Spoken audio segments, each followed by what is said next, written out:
Bonjour à tous, aujourd'hui je reviens avec une nouvelle vidéo parce que j'ai souvent des discussions avec vous en MP sur Instagram et ce qui revient souvent en fait c'est la difficulté de comprendre tout le mécanisme qui se passe jusqu'à aujourd'hui et on a tendance à voir que la réalité de ce que vous vivez aujourd'hui. Par exemple, aujourd'hui vous êtes à tel poids, aujourd'hui vous ne vous acceptez pas et aujourd'hui la seule solution qui vous apparaît possible c'est de perdre du poids. Et c'est complètement normal de voir la perte de poids comme la seule solution à laquelle on pourra avoir accès aujourd'hui et surtout de voir la perte de poids comme une solution qui fonctionne. Parce que si on regarde sur le court terme, effectivement, vouloir perdre du poids, ça fait souvent perdre du poids. Et du coup, on a du mal à se détacher de cette envie de perdre du poids. Et même si, voilà, ce que je partage sur Instagram pour vous détacher de cette envie de perdre du poids vous parle souvent, vous vous rendez compte qu'en fait, c'est pas si évident que ça de se détacher de cette envie-là. Voilà, cette envie-là, elle revient régulièrement. Notamment là, on l'a vu avant l'été, mais même à la rentrée, on va revoir des gens, on va se comparer. C'est quelque chose dont on se sent difficilement capable de se détacher réellement. Et du coup, pour vous aider à savoir si cette perte du... Je n'arrive pas à parler français.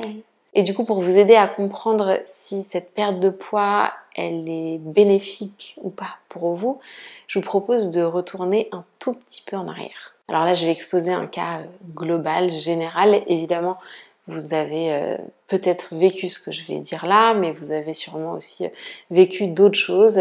Tout ne va pas être exactement comme vous l'avez vécu en termes de timing et d'ordre, mais c'est pas très grave. En fait, l'idée c'est pas vraiment que ce soit juste parce que on est tous des humains différents qui avons vécu des choses différentes, mais l'idée c'était plutôt de proposer un schéma, un pattern qui revient régulièrement et dans lequel globalement vous pouvez vous reconnaître. Donc ce qui se passe souvent, c'est que quand on est enfant, on prend du poids ou alors on est au-dessus des courbes qu'il y a dans notre carnet de santé et soit nos parents paniquent un petit peu et nous emmènent voir le médecin, un diététicien ou prennent des initiatives eux-mêmes pour nous faire perdre du poids ou en tout cas qu'on grossisse pas trop. Soit c'est le médecin de famille, le médecin de l'école qui va nous faire des réflexions sur notre poids et du coup forcément via nos parents ou tout seul on va mettre en place des choses pour contrôler notre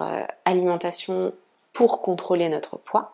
Et ça fonctionne en général un certain temps, jusqu'à un moment donné où ça part un peu en sucette, où il y a une certaine perte de contrôle. Et cette perte de contrôle, elle va vraiment se matérialiser de manière différente selon chaque enfant, chaque personne, en fonction de l'environnement. Si on est souvent tout seul à la maison, si on a beaucoup accès à de la nourriture, on va peut-être davantage voir cette perte de contrôle. Là où si on est tout le temps entouré de nos parents qui contrôlent exactement tout ce qu'on mange, ça ne va pas trop se voir. La perte de contrôle, ça peut aussi être, par exemple, à la maison, j'ai pas le droit de manger certains types d'aliments ou dans de trop grandes quantités. Par contre, je me rends compte que quand je vais chez des copains, quand je vais dehors et là que j'ai accès à de la nourriture à laquelle j'ai pas accès, je dévalise un petit peu tout. Voilà, il y a plein de manières de perdre le contrôle pendant l'enfance, mais à ce moment-là, voilà, on s'inquiète pas trop, on se dit qu'on est un peu gourmand et donc forcément le poids qu'on a potentiellement perdu avant, on le reprend. Donc qu'est-ce qu'on fait? On se réengage dans une période de contrôle via nos parents, via nous-mêmes, via notre diététicien, notre médecin, peu importe. On rentre à nouveau dans une période de contrôle. Et finalement, si vous prenez un peu de recul et vous regardez ce qui s'est passé toute votre vie, vous allez constater que à chaque fois, la période de contrôle a été suivie d'une période de perte de contrôle. Et donc en général, ça s'est matérialisé par une période de perte de poids et ensuite une période de prise de poids. Et finalement, c'est exactement ça qu'on appelle le fameux yo-yo, la prise de poids, la perte de poids, la prise de poids, la perte de poids. Et quand on regarde le poids qu'on fait aujourd'hui, on se rend compte que finalement, c'est un poids qui est bien souvent supérieur au poids qu'on faisait initialement quand on a commencé notre première période de contrôle de notre nourriture. Donc là où aujourd'hui on a tendance à se focaliser sur ces périodes de perte de contrôle qu'on aimerait régulariser, qu'on aimerait ne plus avoir, En fait, ce qui est intéressant de regarder, c'est que finalement tout ça a commencé à cause d'une volonté d'instaurer un contrôle. Parce que quand vous étiez petite et que vous avez pris du poids, c'est fort probable qu'en fait il s'agissait juste de votre croissance. Voilà, quand on est enfant, on grandit, on grossit, on grandit, on grossit. Tout le monde ne grossit pas et ne grandit pas au même rythme et c'est complètement normal. Et souvent cette courbe de poids, elle fait tellement flipper les parents que, enfin, elle fait flipper les parents surtout concernant le poids, hein, parce que finalement, souvent il y a des enfants qui sont plus grands que la norme et enfin que la courbe normale. Et en fait, comme on sait qu'on peut rien faire, les parents ne font rien. Personne ne va arrêter de donner à manger à son enfant en se disant oula, tu grandis beaucoup trop vite, c'est pas normal. Par contre, le poids, oui, il y a vraiment cette idée qu'on peut contrôler son poids et donc on va le contrôler très tôt.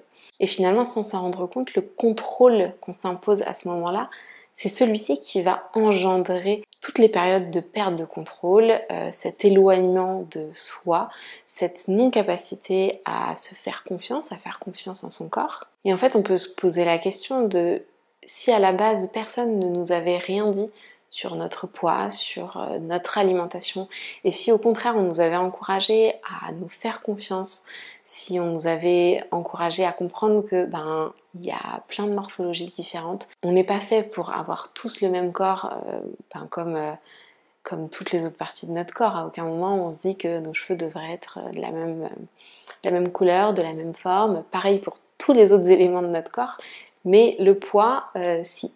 Si à ce moment-là, finalement, nos parents avaient accepté notre morphologie, si on nous avait encouragé à respecter ce corps qu'on avait à ce moment-là et qu'on nous avait encouragé à nous faire confiance, il n'y aurait pas eu de période de contrôle et il n'y aurait pas eu de période de perte de contrôle.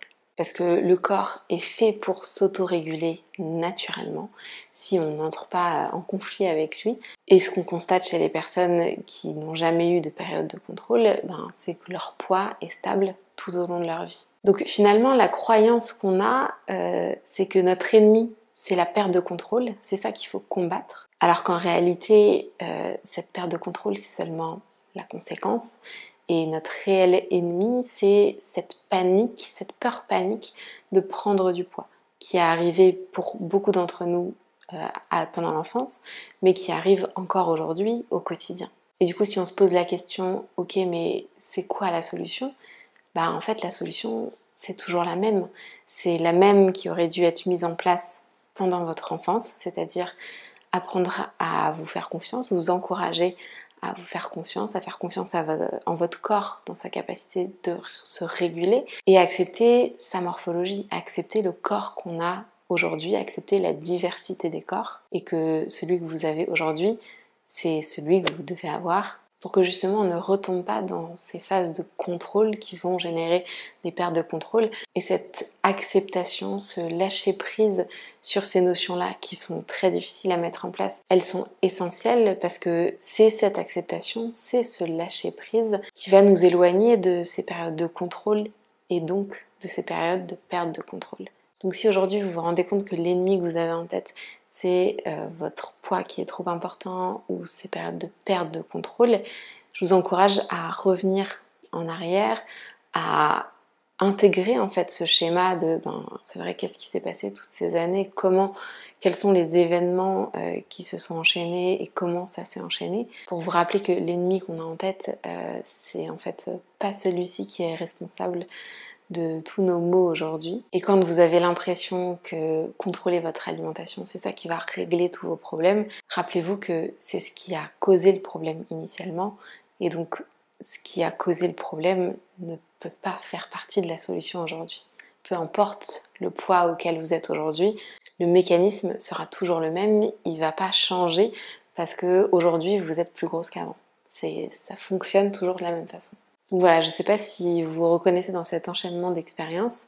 N'hésitez pas à me partager en commentaire votre réflexion sur tout ça. Et j'espère que ça vous aidera à avancer un peu dans votre travail pour faire la paix avec vous-même. Si ce nouveau petit format un peu plus court vous a plu, n'oubliez pas de liker cette vidéo. Ça me permettra de savoir ce qui vous plaît ou pas. Donc voilà, merci à ceux qui le feront. Et je vous dis à très vite pour une prochaine vidéo. Bye!